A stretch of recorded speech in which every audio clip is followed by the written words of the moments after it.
ফাযকুরুনি আযকুরুকুম ওয়াশকুরুলি ওয়ালা তাকফুরুন। অতএব তোমরা আমাকে স্মরণ করো, আমি তোমাদেরকে স্মরণ করব, আর আমার শুকর আদায় করো, আমার সাথে কুফরি করো না। ওয়াযকুরুল্লাহা কাসীরান লাআল্লাকুম তুফলিহুন। আর আল্লাহকে বেশি বেশি স্মরণ করবে যাতে তোমরা সাফল্য লাভ করতে পারো। নবীজি সাল্লাল্লাহু আলাইহি ওয়াসাল্লাম বলেছেন, আমি কি তোমাদের সর্বোত্তম আমল সম্পর্কে জানাবো, যে আমল হবে তোমাদের মালিকের কাছে সবচেয়ে পরিশুদ্ধ, যা তোমাদের পদমর্যাদা উন্নত করবে, যা তোমাদের জন্য আল্লাহর পথে সোনা ও রূপা ব্যয় করার চেয়েও কল্যাণকর, যা এর চেয়ে উত্তম যে তোমরা তোমাদের শত্রুর সম্মুখীন হয়ে তাদের গর্দানে আঘাত করবে আর তারা তোমাদের গর্দানে আঘাত করবে? সাহাবীরা বললেন, অবশ্যই। নবীজি সাল্লাল্লাহু আলাইহি ওয়াসাল্লাম বললেন, তা হলো আল্লাহর যিকর।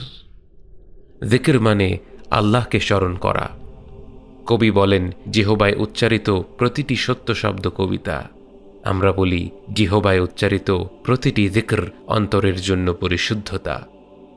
দিনের একটা নির্ধারিত সময়ে নির্দিষ্ট স্থানে বসে একনিষ্ঠভাবে যিকরের মধ্যে এক অপার্থিব প্রশান্তি রয়েছে। আমরা নোটিফিকেশনের যুগে বাস করি। কিছুক্ষণ পরপর এই অ্যাপ ওই অ্যাপ চেক করার জন্যে যেন আমাদের হাত নিষ্পিস করতে থাকে।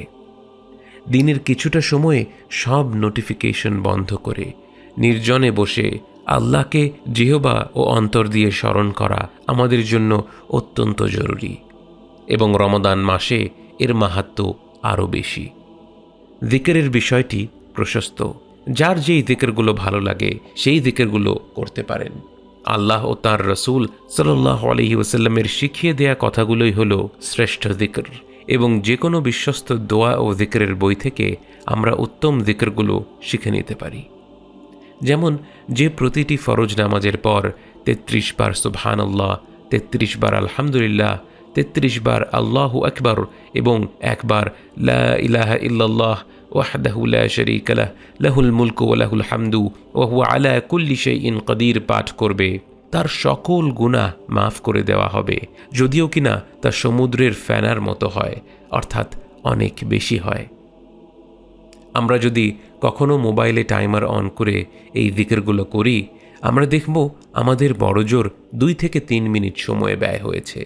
অথচ অভ্যাসগত কারণে নামাজ শেষ হলেই আমরা উঠে যাওয়ার জন্য ছটফট করতে থাকি। এমন আরও অনেক যিকর রয়েছে যা আমরা আমাদের দৈনন্দিন জীবনে করতে পারি, যেমন সকাল ও সন্ধ্যার যিকর, ঘুমানোর আগের যিকর এবং সাধারণ সব যিকর যা আমরা দিনের যে কোনো মুহূর্তে করতে পারি।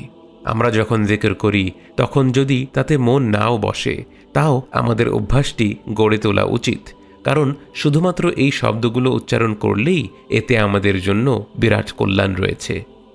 আমরা যখন আল্লাহকে স্মরণ করি, আল্লাহ তখন আমাদের স্মরণ করেন। একজন বান্দার জন্যে এর চাইতে সম্মানের আর কি হতে পারে? অভ্যাস গড়ে তুললে এক পর্যায়ে আমরা শুধু মুখে নয় বরং অন্তর দিয়েও যিকর করতে পারব, এবং তখন তা আমাদের যে আত্মতৃপ্তি দিবে তা আর কোনো কিছুর সাথেই তুলনা হয় না। সালাফরা আমাদের হৃদয়কে একটি গাছের সাথে তুলনা করেছেন। তার রবের ভালোবাসার বাতাস এই গাছকে দোল দেয়, আর যিকর হলো সেই পানি যা গাছটিকে পরিপুষ্ট করে। ইমাম আল গজালি যিকরের 4টি স্তর চিহ্নিত করেছেন। প্রথম স্তরে মানুষ শুধুমাত্র জিহ্বা দিয়ে যিকর করে।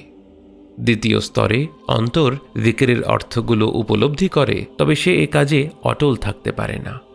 তৃতীয় স্তরের যিকরে অন্তর আল্লাহর প্রতি অনুরাগে অভিভূত হয়ে যায়, এবং সমুচ্চ স্তর হল যখন যিকর করার সময় অন্তর জুড়ে শুধুমাত্র আল্লাহই থাকেন। আমরা যিকরের যেই স্তরেই থাকি না কেন তা আমাদের জন্য কল্যাণময়। নিয়মিত যিকর করতে থাকলে ইনশাআল্লাহ আল্লাহ আমাদেরকে যিকরের মাধ্যমে তার অনেক বেশি নিকটে পৌঁছানোর তৌফিক দান করবেন। রমাদান মাসের প্রথমাংশ শেষ।